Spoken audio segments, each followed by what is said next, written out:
అప్పుల బాధలు వెంటాడుతున్నాయా? అయితే 6 జేవిఆర్ వారి జాతిరత్నాలు ధరించండి. హాయ్, వెల్కమ్ టు మనం టీవీ. మనం టీవీ మన కోసం. రాజకీయాల్లో హత్యలుండవు, అన్ని ఆత్మహత్యలే ఉంటాయన్నది చాలామందిలో మెదులుతున్న అభిప్రాయం. సో చాలామంది నేతలు తమ చేష్టలతో వివిధ సందర్భాల్లో దాన్ని నిరూపించి చూపించారు కూడా. ఇప్పుడు ఆ లిస్టులో ఎమ్మెల్సీ దువ్వాడ శ్రీనివాస్ చేరారు. సో కుటుంబ వివాదాలు, సన్నిహితురాలి ఎపిసోడ్ రచ్చరచ్చ అయ్యాక తనకు రాజకీయ అవకాశం ఇచ్చిన వైసీపీ గెంటేసేసింది. సో ఇక ఆ పార్టీలోకి రీఎంట్రీ అన్న మాటే లేదని ఫ్యాన్ వర్గాలే గట్టిగా మాట్లాడుకుంటున్నాయి. దువ్వాడ లోపల ఉన్నప్పుడు డ్యామేజ్ చేశారు, వదిలి వెళ్ళాక కూడా అదే జరిగిందని వైసీపీ పెద్దల అభిప్రాయం.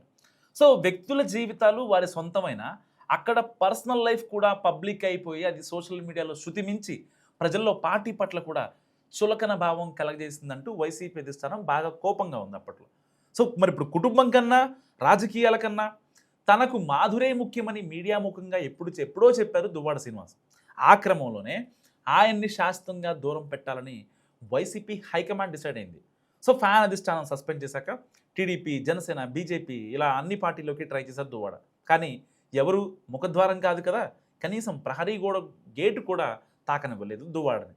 పార్టీలో ఉన్నప్పుడు వెళ్ళిపోయాక చేసిన వైసీపీకి చేసిన డ్యామేజ్ని చూస్తూ కూడా ఆ మరకలు మనం అంటించుకోవడం ఎందుకన్న చర్చలు ఆయన టచ్ చేసిన ప్రతి పార్టీలోనే జరిగినట్టుగా చెప్పుకుంటున్నాయి రాజకీయ వర్గాలు. ఇక ఎక్కడ ఛాన్స్ లేకపోవడంతో తిరిగి వైసీపీ గూటికే చేరేందుకు, జగన్ని కలిసేందుకు శ్రీనివాస్ చాలాసార్లు ట్రై చేశారట. గతంలో అసెంబ్లీ బయట కలిసి కూడా రిక్వెస్ట్ చేశారు. అప్పటికప్పుడు కాదనలేక వచ్చి కలవమని చెప్పినా ఆయన మాత్రం అఫీషియల్గా అపాయింట్మెంట్ ఇవ్వలేదు. దాంతో వైసీపీ డోర్లు పూర్తిగా క్లోజ్ అయ్యాయని దువ్వాడకు అర్థమైంది. అందుకు తగ్గట్టే ఇటీవల వైసీపీ హెడ్ క్వార్టర్స్ నుంచి క్లియర్ మెసేజ్ వచ్చినట్టు తెలిసింది. ఇక రీఎంట్రీ ఉండబోదని నిర్మోహమాటంగానే చెప్పేశారట. సిట్టింగ్ ఎమ్మెల్సీ విషయంలో అంత స్ట్రాంగ్గా నిర్ణయం ఎందుకు తీసుకున్నారంటే ఆయన వల్ల జరిగిన అండ్ జరిగే డ్యామేజ్ అంతా ఇంతా కాదన్నది తాడేపల్లి నేతల టాక్. సో దువ్వాడను కనుక తిరిగి తీసుకుంటే అండ్ పార్టీ మొత్తం కామెడీ అయిపోతుందని, టెక్కలి నియోజకవర్గం ఒకటే కాదు అండ్ ఉమ్మడి శ్రీకాకుళం జిల్లా మొత్తంలో ఓడిపోతామని వైసీపీ హైకమాండ్ క్లారిటీ వచ్చేసింది. అందుకే దువ్వాడతో ఎవరిని కలవద్దని కూడా అగ్రనేతలు ఆదేశించినట్టు ప్రచారం జరుగుతుంది.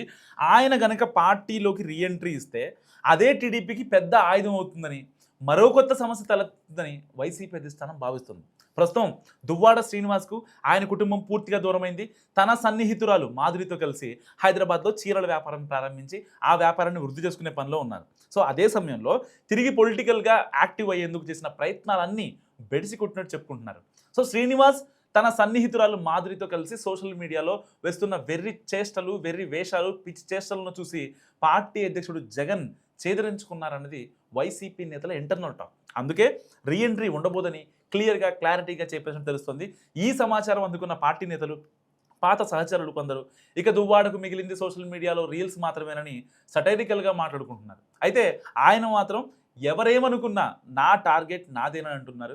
తనకు ఏ పార్టీ టికెట్ ఇవ్వకున్నా వచ్చే ఎన్నికల్లో టెక్కల నుంచి ఇండిపెండెంట్గా బరిలో దిగాలన్నది ఎమ్మెల్సీ ఆలోచనగా తెలుస్తుంది. మరి టెక్కల్ వైసీపీ క్యాడర్ కొంత ఇప్పటికే దువ్వాడకు టచ్లో ఉంది. వాళ్లతోనే తాను తిరిగి పుంజుకునే ప్రయత్నంలో అనట. మరి అందుకు తగ్గట్టే నియోజకవర్గంలో ఏ చిన్న కార్యక్రమం జరిగినా టక్కున వచ్చి వాలిపోతున్నారు దువ్వాడ. మరి మాధురి జంట, మరి వీళ్ళిద్దరు కలిసి ఇంత ప్రయోగాలు చేస్తున్నారు కదా, మరి రాజకీయంగా వర్కౌట్ అవుతుందా? మీరేమనుకుంటున్నారు? మస్తు కామెంట్ చేయండి.